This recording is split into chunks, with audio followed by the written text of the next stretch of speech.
tahay kumaan helin kumaan helin xodxodashee xinjirba u qubato waa loo xabagalay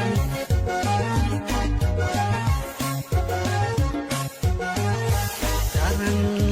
waliba xarakiya xafladiya asbaaniyo xilliba u gaaree xuskamay u soo baxa xurmeeyo dabaaldega xuskamay u soo baxa xurmeeyo dabaaldega ma jirto dib u noqosho mana jirayso in dib loola midoobo Soomaaliya waxaan u baahanahay wada xaajood aan ku abuurayno jaarnimo wanaagsan